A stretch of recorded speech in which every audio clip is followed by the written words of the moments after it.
ನಮಸ್ಕಾರ ಸ್ನೇಹಿತರೆ, ನಮ್ಮ ನಂಬಿಕೆಗೆ ಸ್ವಾಗತ ಸುಸ್ವಾಗತ. ಸ್ನೇಹಿತರೆ, ಇವತ್ತಿನ ಎಪಿಸೋಡ್ನಲ್ಲಿ ಶಿವ ನಾರದನ ಗರ್ವಭಂಗ ಮಾಡಿದ್ದೇಗೆ ಅನ್ನೋದನ್ನು ನೋಡೋಣ. ಈ ಕಥೆ ಶಿವಪುರಾಣದ ರುದ್ರ ಸಂಹಿತ ಪ್ರಥಮ ಖಂಡದಲ್ಲಿ ಬರುತ್ತೆ. ಈ ಕಥಾನಕದ ಉಲ್ಲೇಖ ನಿಜಕ್ಕೂ ಅತಿ ರೋಚಕ ಅನ್ನೋದರಲ್ಲಿ ಎರಡು ಮಾತಿಲ್ಲ. ನಾರದ ನಾನೇ ಶ್ರೇಷ್ಠ, ನನ್ನಿಂದಲೇ ಅನ್ನೋ ನಾನತ್ವದಿಂದ ಹೇಗೆ ತಲೆ ತಗ್ಗಿಸಿದ ಅನ್ನೋದನ್ನು ಈ ಕಥೆ ಸುವಿವರವಾಗಿ ಹೆಣೆದಿದೆ.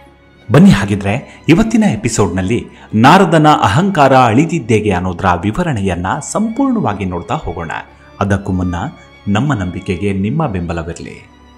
ಸ್ನೇಹಿತರೆ, ಈ ಕಥೆ ಶುರುವಾಗುವುದು ಶಿವನ ತಪಸ್ಸಿಗೆ ಭಗ್ನ ಉಂಟು ಮಾಡಿದ್ದ ಮನ್ಮಥನನ್ನ ಶಿವ ತನ್ನ ನೇರ ದೃಷ್ಟಿ ಬೀರಿ ಸುಟ್ಟು ಬೂದಿ ಮಾಡಿದ್ದ ಜಾಗದಲ್ಲಿ. ಅಲ್ಲಿಗೆ ಮುನಿ ಶಿರೋಮಣಿ ವಿಪ್ರವರ ನಾರದನು ತಪಸ್ಸು ಮಾಡಬೇಕೆಂಬ ಉದ್ದೇಶದಿಂದ ಗಂಗಾ ನದಿಯ ತೀರದಲ್ಲಿದ್ದ ಹಿಮಚಲದ ಒಂದು ಗುಹೆಗೆ ಹೋದ. ಅದು ಶಿವನ ತಪೋಭೂಮಿಯಾಗಿತ್ತು. ಅಲ್ಲಿಯೇ ಶಿವ ಕಾಮದೇವನನ್ನ ಭಸ್ಮ ಮಾಡಿದ್ದ. ಆ ತಪೋಭೂಮಿಯಲ್ಲಿ ತಪಾಚರಣೆ ಮಾಡುವ ತಪಸ್ವಿಗಳಿಗೆ ಕಾಮದೇವನ ಉಪದ್ರವವಾಗಕೂಡದೆಂದು ಶಿವನ ವರಪ್ರದಾನ ಮಾಡಿದ್ದ. ಕರ್ಮಧರ್ಮ ಸಂಯೋಗದಿಂದ ನಾರದನು ಅದೇ ಸ್ಥಳದಲ್ಲಿ ತಪಸ್ಸು ಮಾಡತೊಡಗಿದ. ಶಿವ ಪಂಚಾಕ್ಷರಿ ಮಂತ್ರ ಜಪವನ್ನ ತಾನು ಆರಂಭಿಸ್ತಾನೆ. ಅವನ ಉಗ್ರ ತಪಸ್ಸಿನ ಪ್ರಭಾವವನ್ನ ಕಂಡು ದೇವರಾಜ ಇಂದ್ರ ಗಾಬರಿಯಾದ. ಮಹಾ ತಪೋನಿಧಿಯಾದ ದೇವರ್ಷಿ ನಾರದನು ತನ್ನ ಸ್ವರ್ಗ ಸಾಮ್ರಾಜ್ಯವನ್ನ ಪಡೆಯಬೇಕೆಂಬ ಉದ್ದೇಶದಿಂದ ತಪಸ್ಸಾಚರಿಸುತ್ತಿದ್ದಾನೆಂದು ತಿಳಿದ. ಕೂಡಲೇ ಕಾಮದೇವನನ್ನ ಕರೆಯಿಸಿ ನಾರದನ ತಪೋಭಂಗ ಮಾಡಬೇಕೆಂದು ತಿಳಿಸಿದ. ಕಾಮನು ತನ್ನ ಗೆಳೆಯನಾದ ವಸಂತನೊಡನೆ ಹಿಮಾಚಲದ ಗುಹೆಯ ಬಳಿಗೆ ಬರ್ತಾನೆ. ಇಬ್ಬರು ನಾರದ ಮುನಿಯ ತಪವನ್ನ ಹಾಳು ಮಾಡಲು ವಿಶ್ವ ಪ್ರಯತ್ನ ಮಾಡ್ತಾರೆ. ಆದರೆ ಶಿವನ ವರಪ್ರದಾನದ ಪರಿವೆಯೂ ಇಬ್ಬರಿಗೂ ಇರಲಿಲ್ಲ. ಸುದೀರ್ಘ ಸಾಹಸ ಮಾಡಿ ಅವರು ಹತಾಶರಾಗಿ ದೇವರಾಜನ ಬಳಿಗೆ ಹೋಗಿ ತಾವು ಪರಾಭವಗೊಂಡ ವಿಷಯವನ್ನ ತಿಳಿಸ್ತಾರೆ. ಇಂದ್ರನು ಕೂಡ ಭಗವಾನ್ ಶಿವನ ವರಪ್ರದಾನದ ಸಂಗತಿಯ ಬಗ್ಗೆ ಯಾವುದೇ ತಿಳುವಳಿಕೆ ಇರಲಿಲ್ಲ.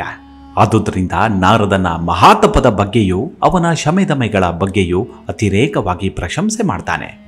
ಕೆಲವು ಕಾಲ ಕಳೆದ ಬಳಿಕ ನಾರದನು ತಪಶ್ಚರ್ಯದಿಂದ ವಿರತನಾದ. ಕಾಮದೇವನನ್ನ ಪರಾಭವಗೊಳಿಸದನೆಂಬ ಅಹಂಕಾರವು ಅವನಲ್ಲಿ ಉತ್ಪನ್ನವಾಯಿತು. ಅವನಿಗೂ ಆ ಸ್ಥಳದ ಮಹಾತ್ಮೆಯ ಅರಿವು ಉಂಟಾಗಲಿಲ್ಲ. ಎಲ್ಲವೂ ತನ್ನ ತಪಸ್ಸಿನ ಪ್ರಭಾವವೆಂದು ಭಾವಿಸಿದ.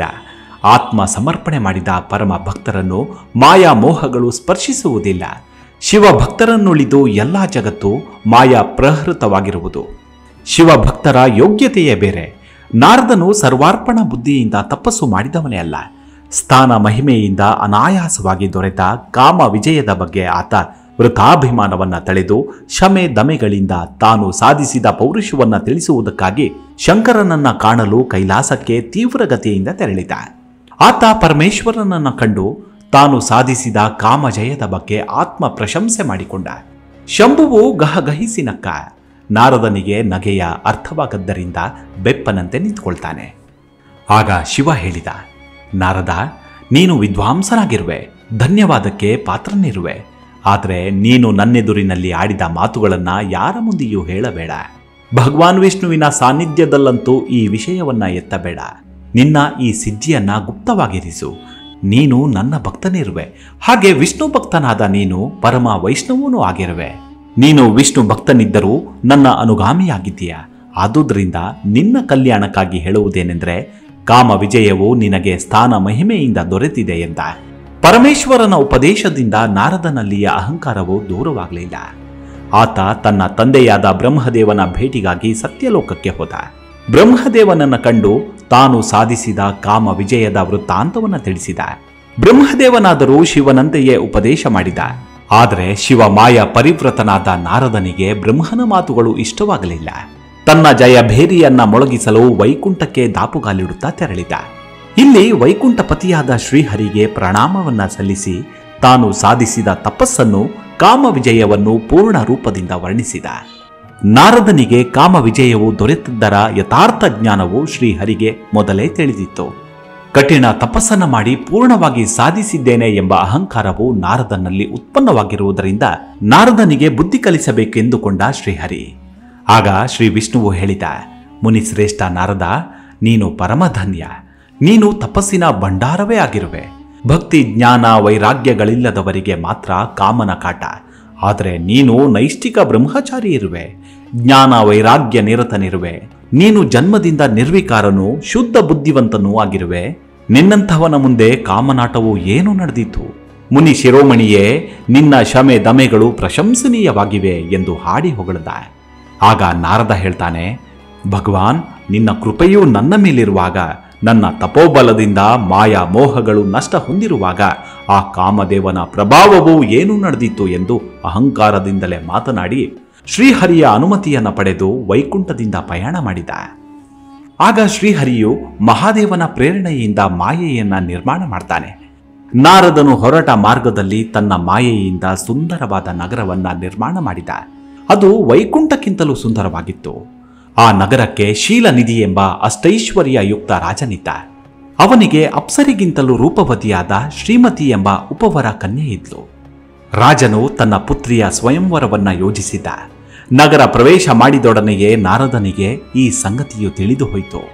ಆತ ರಾಜಮಂದಿರವನ್ನು ಪ್ರವೇಶಿಸಿ ತನ್ನ ದೇವರ್ಷಿ ಪದದ ಹೆಗ್ಗಳಿಕೆಯಿಂದ ರಾಜನಾದ ಶೀಲನಿಧಿಯನ್ನು, ರಾಜಕುಮಾರಿಯಾದ ಶ್ರೀಮತಿಯನ್ನು ಸಂದರ್ಶಿಸ್ತಾನೆ. ರಾಜನು ನಾರದ ಮುನಿಯನ್ನ ಪೂಜಿಸಿ ಸತ್ಕರಿಸಿದ. ಪುತ್ರಿಗೆ ಸ್ವಯಂವರದಲ್ಲಿ ಉತ್ತಮ ಪತಿಯು ದೊರಕುವಂತೆ ಆಶೀರ್ವದಿಸಬೇಕೆಂದು ಬೇಡಿಕೊಂಡ. ಶ್ರೀಮತಿಯ ರೂಪ ಲಾವಣ್ಯಾದಿಗಳಿಗೆ ನಾರದನು ಮೋಹಿತನಾಗ್ತಾನೆ. ಆದರೆ ಈತನೇನು ನನ್ನನ್ನ ಬದಿಗೊತ್ತಿ ಹೀಗೆ ಹೇಳುತ್ತಿರುವನಲ್ಲ ಎಂದವನೇ ರಾಜನನ್ನ ಕುರಿತು ಹೇಳಿದ. ಹೇ ಮಹಾರಾಜ, ನಿನ್ನ ಪುತ್ರಿಗೆ ಭಗವಾನ್ ಶಂಕರನಿಗೂ ಸಮಾನನಾದ ಪತಿಯು ಲಭಿಸುತ್ತಾನೆ. ನಿನ್ನ ಪುತ್ರಿಯು ಭಗವತಿ ಲಕ್ಷ್ಮೀದೇವಿಗೆ ಸಮಾನ ರೂಪವತಿಯಾಗಿದ್ದಾಳೆ. ಇವಳನ್ನ ಶ್ರೀ ವಿಷ್ಣುವಿಗೆ ಸಮಾನನಾದ ವರನೆ ವರಿಸುತ್ತಾನೆ ಎಂದು ಹುಬ್ಬೇರಿಸಿ ಹೇಳಿದ ನಾರದ ರಾಜನ ಅನುಮತಿಯನ್ನ ಪಡೆದು ವೈಕುಂಠಕ್ಕೆ ತೆರಳಿದ. ಅಲ್ಲಿ ವಿಷ್ಣುವನ್ನ ವಂದಿಸಿ ಸ್ವಯಂವರಕ್ಕಾಗಿ ಸಿದ್ಧಳಾಗಿರುವ ಶ್ರೀಮತಿಯ ರೂಪ ಲಾವಣ್ಯಾದಿಗಳನ್ನ ವರ್ಣಿಸಿ ಹೇಳಿದ. ಸ್ವಯಂವರದಲ್ಲಿ ವಿಶ್ವ ಮೋಹಿನಿಯಾದ ರಾಜಕುಮಾರಿಯು ಸಹಸ್ರಾರು ರಾಜಕುಮಾರರನ್ನ ಬಿಟ್ಟು ತನ್ನನ್ನೇ ವರಿಸುವಂತೆ ರೂಪವನ್ನು ಕೊಡಬೇಕೆಂದು ಬೇಡಿಕೊಂಡ. ಅವಳಲ್ಲಿ ತನ್ನ ಪ್ರೇಮವು ನೆಲೆಗೊಂಡಿರುವ ಸಂಗತಿಯನ್ನ ತಿಳಿಸಿ ನಿನ್ನ ರೂಪವನ್ನೇ ತನಗೆ ಕೊಡಬೇಕೆಂದು ಪ್ರಾರ್ಥಿಸಿದ. ಕಾಮ ವಿಜಯದ ಬಗ್ಗೆ ಹೆಮ್ಮೆ ಪಟ್ಟಿದ್ದ ನಾರದನು ಮಾಯಾ ಮೋಹಗಳಲ್ಲಿ ಸಿಲುಕಿದ್ದನ್ನ ಕಂಡು ಶ್ರೀಹರಿಯು ಹೇಳ್ತಾನೆ, ದೇವರ್ಷಿಗಳಲ್ಲಿ ವರಿಷ್ಠನೆನಿಸಿದ್ದ ನಿನ್ನ ರೋಗವನ್ನ ಪೂರ್ಣವಾಗಿ ನಾಶ ಮಾಡುವ ವೈದ್ಯನಾಗಿ ನಾನು ಶ್ರೀಮತಿಯ ಸ್ವಯಂವರ ಮಂಟಪದಲ್ಲಿ ಉಪಸ್ಥಿತನಾಗಿರುವೆನು. ನೀನು ಶೀಘ್ರವಾಗಿ ಅಲ್ಲಿಗೆ ತೆರಳು ಎಂದ. ನಾರದ ಸ್ವಯಂವರ ಮಂಟಪವನ್ನ ಪ್ರವೇಶಿಸಿದ. ಅವನ ಶರೀರವು ವಿಷ್ಣು ರೂಪವಾಗಿತ್ತು. ತನ್ನ ಸ್ವರೂಪವನ್ನ ಕಂಡು ಆತ ಹಿರಿ ಹಿಗ್ಗಿ ಶ್ರೀಹರಿಯನ್ನ ಕೊಂಡಾಡಿದ. ಆದರೆ ಅವನ ಮುಖವು ವಾನರ ಮುಖವಾಗಿತ್ತು. ಅದನ್ನ ಮಾತ್ರ ನಾರದ ಗುರುತಿಸಲಿಲ್ಲ.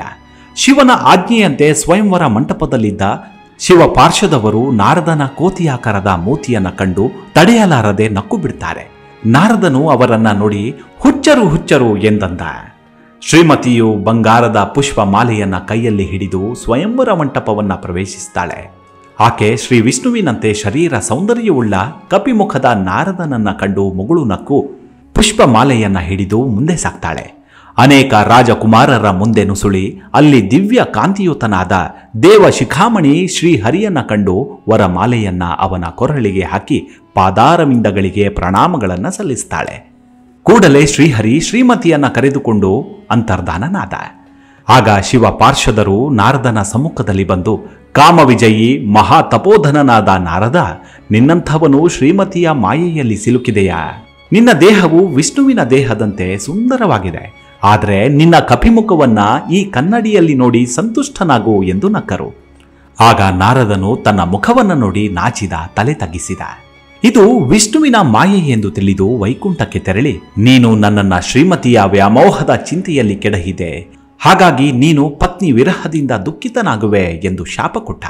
ಇದನ್ನ ಆಲಿಸಿದ ಶ್ರೀಹರಿಯು, ಹೇ ನಾರದ, ನೀನು ಕಂಡುದೆಲ್ಲವೂ ನನ್ನ ಮಾಯೆ ಎಂದು ಹೇಳಿ ವಿಷ್ಣುವು ಗಹಗಹಿಸಿ ನಕ್ಕ. ನಾರದನಿಗೆ ಯಥಾರ್ಥ ಜ್ಞಾನವಾಯಿತು. ಅವನ ಸ್ವಪ್ನ ಸೃಷ್ಟಿಯು ಮಾಯವಾಯಿತು. ಶ್ರೀಹರಿಯು ಪಶ್ಚಾತ್ತಾಪಗೊಂಡ ನಾರದನಿಗೆ ಹೇಳ್ತಾನೆ, ದೇವರ್ಷಿಯೇ, ನೀನು ಮಹೇಶ್ವರನ ಆಜ್ಞೆಯನ್ನ ಉಲ್ಲಂಘಿಸಿ ತೊಂದರೆಗೊಳಗಾದೆ.